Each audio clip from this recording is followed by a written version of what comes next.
Right then, so after 24 hours of air drying, just under 24 hours, it's the baits, they feel like they're still soft on the inside.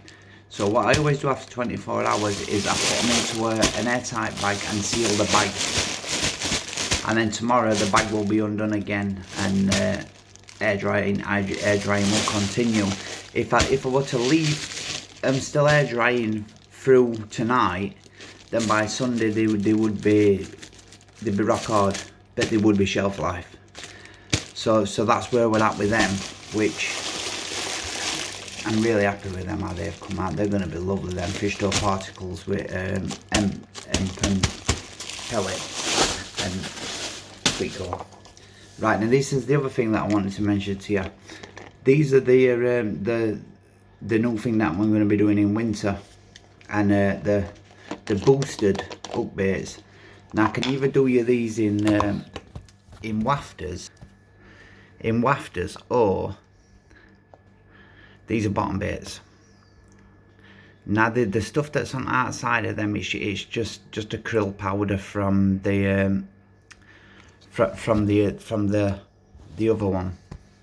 From what they've been taken out of. They've been taken out of this, which this is still air drying now.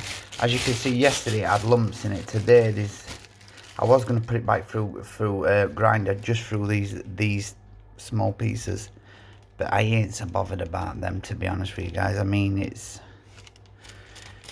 not that bad. So that will be receiving the glug, and that will also be receiving the glug. But what I'm going to be doing through winter is I'm going to be doing tubs of them, and either flake and crumb, or you can get a tub of crumb and with the boosted hook base, which will be glugged, which I will be doing that later on today. I will be putting a bit of glug on them, so watch it. In fact, I'm going to do it. So I'll put you there for a second. So what we're going to do with them now is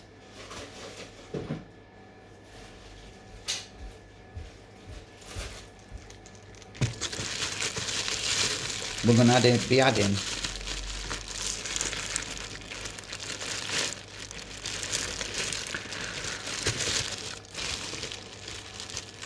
Alaska be going mad because she says I should always undo bags before I do this on videos, but I forget. So what I will be doing is, it smells amazing, this, by the way, as well. It smells really, really nice. If you're a carp angler, it smells amazing. If you're someone who don't fish, it smells like dead fish, but to me it smells amazing. Now the glug is unbelievable. So now we're at this stage, which that is the glug that's going on them. So let me just show you how that actually pours.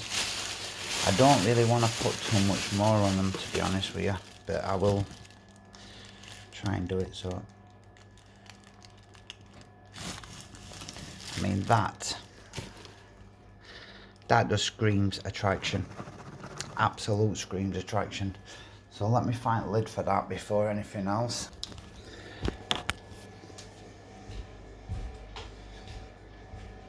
So that's the glug that I will be doing along with these. But obviously winter's coming up, so you're going to be wanting boosted baits that you can send out there singly on their own. With obviously you're not going to be wanting massive amount of baits in December and January, so it's all geared around that.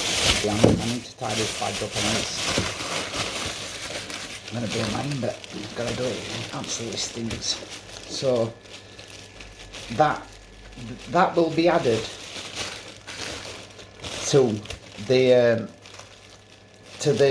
the flake and chops when I get down here with a little bit of crumb also.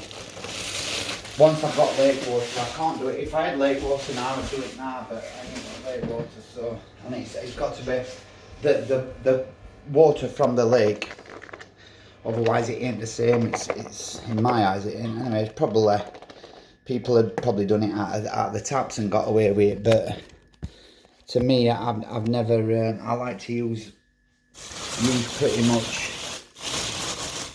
the same water, otherwise you don't get the same effect.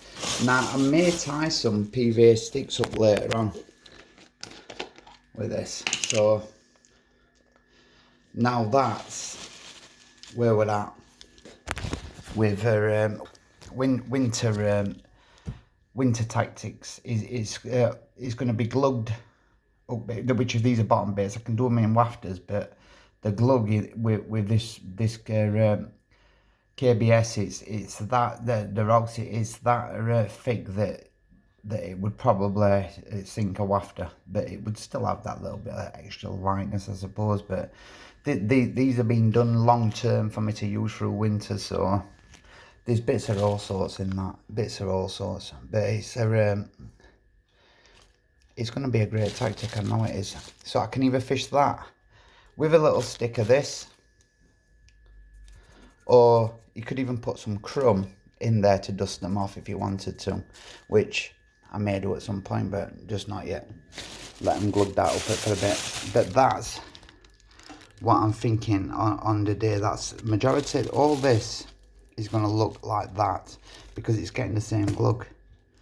So that is pretty much that bit. The other bits, I'm not mentioning much about them because as far as I'm concerned, they're ready to go. They're ready to go. It's just this now that needs extra little bit of work. There's little bits in it that need taking down a little bit further, that are could do an extra bit of grinding, ink grinder before electric blender before I go, just to take it down to a really fine crumb. But I want it drier by then. But I will show you with this bit, just the amount of krill and shrimp in it's unbelievable. It's smudging. So it smudges. You know, it's not a that's what I'm looking for. I'm looking for that hanging up in weed.